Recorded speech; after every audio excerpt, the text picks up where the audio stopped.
Class 8 page number 169 निकालिए। इसमें question answer देखिए। 3 का क, स्वाधीनता प्राप्ति के समय संविधान रचना की आवश्यकता क्यों पड़ी? इसका उत्तर पेज नंबर 147 में है। भारतवर्ष जब ब्रिटिश के अधीन था तब ब्रिटिश सरकार के नियमों के अनुसार भारत में शासन किया जाता था। उसमें भारतीयों की चाह प्राप्ति का कोई प्रतिफल नहीं होता था। इसलिए राष्ट्र कांग्रेस की स्थापना के बाद से ही राष्ट्रीय नेताओं ने भारतीय जनों के लिए एक संविधान बनाने की मांग करना शुरू कर दिया था। लेकिन ब्रिटिश सरकार ने अलग अलग समयों में अपनी ही शासन व्यवस्था में थोड़ी हेरफेर सुधार करके भारतवासियों की कुछ मांगें मानते हुए भी मूल नियंत्रण अपने ही हाथों में रखा था। लेकिन आंदोलन के क्रमशः बढ़ते जा रहे दबाव के आगे भारतवासियों की स्वतंत्रता और संविधान की मांग को दूर रख पाना संभव नहीं हो पाया। इसलिए सन 1946 में ब्रिटिश सरकार ने एक संविधान निर्माण सभा के गठन का प्रस्ताव मान लिया। इस सभा का काम भारत के लिए एक नए संविधान की रचना करना था। नेक्स्ट क्वेश्चन है 3 का ख, भारतीय संविधान में गणतांत्रिक राष्ट्र का अर्थ क्या है? पेज नंबर 149 निकालिए। देखिए लिखा हुआ है, गणतंत्र कहने का अभिप्राय है कि भारत की शासन व्यवस्था में वंशगत किसी राजा या रानी का कोई स्थान नहीं है। भारत की शासन व्यवस्था के शीर्ष पर राष्ट्रपति है।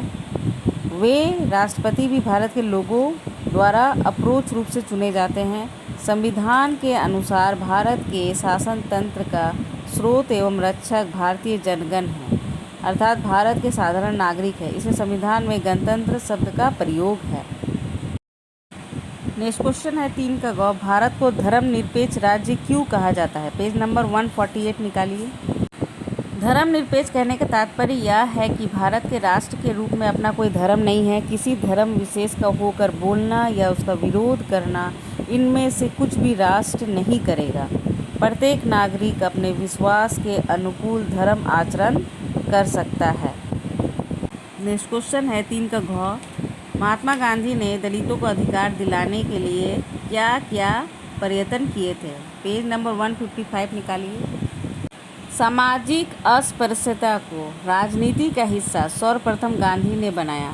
1920 ईस्वी में असहयोग आंदोलन के प्रस्ताव के साथ ही अस्पृश्यता दूरीकरण का उल्लेख उन्होंने स्वराज प्राप्ति के लिए किया। यद्यपि असहयोग आंदोलन के असफल हो जाने पर लोगों में छुआछूत दूर करने के विषय में विशेष जागरूकता नहीं दिखाई दी, परंतु गांधी ने हरिजनों को हिंदू मंदिरों में प्रवेश का अधिकार दिलाने के लिए आंदोलन जारी रखा। इसके फलस्वरूप धार्मिक अधिकार 3 का अंगों, भारत के संविधान में नागरिकों के कौन से मौलिक अधिकार का जिक्र है? पेज नंबर 157 निकालिए। संविधान में उल्लेखित नागरिकों के मौलिक अधिकार एवं कर्तव्य भारतीय संविधान में नागरिकों के 6 मौलिक अधिकार बताए गए हैं। ये अधिकार है समानता का अधिकार, स्वाधीनता का अधिकार, शोषण के विरुद्ध अधिकार, धार्मिक स्वतंत्रता का अधिकार, शिक्षा तथा संस्कृति का अधिकार, संवैधानिक प्रतिवेदन का अधिकार। नेक्स्ट क्वेश्चन है, भारत के राष्ट्रपति की योग्यता का वर्णन करें। पेज नंबर 149 निकालिए। भारत के राष्ट्रपति राष्ट्र के प्रधान हैं।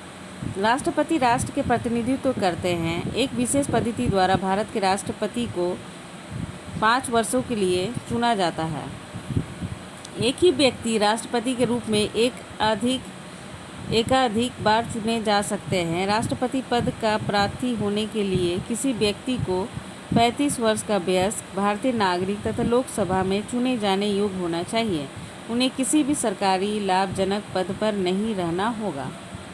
नेक्स्ट क्वेश्चन है, भारत के उपराष्ट्रपति पद की व्याख्या करें। पद की गरिमा की दृष्टि से उपराष्ट्रपति का स्थान राष्ट्रपति के बाद ही है। उपराष्ट्रपति पद का प्रार्थी होने के लिए 35 वर्ष का वयस्क भारतीय नागरिक एवं राज्यसभा में चुने जाने के योग्य होना चाहिए। उपराष्ट्रपति भी राष्ट्रपति के समान एक विशेष पद्धति द्वारा चुने जाते हैं। अपने पद के अधिकार द्वारा उपराष्ट्रपति राज्यसभा की अध्यक्षता करते हैं। उपराष्ट्रपति का कार्यकाल सामान्यतः 5 वर्ष का है।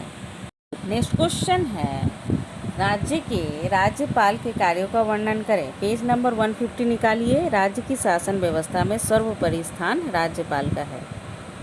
यद्यपि वे नाम मात्र को ही प्रधान होते हैं, राज्यपाल केंद्रीय सरकार की सिफारिश पर राष्ट्रपति द्वारा 5 वर्षों के लिए नियुक्त किए जाते हैं। वे राज्य के नागरिकों द्वारा सीधे नहीं चुने जाते हैं। संविधान के अनुसार राज्यपाल के पद पर नियुक्त होने के लिए व्यक्ति को भारतीय नागरिक एवं 35 वर्ष या उससे अधिक की उम्र का होना अनिवार्य है।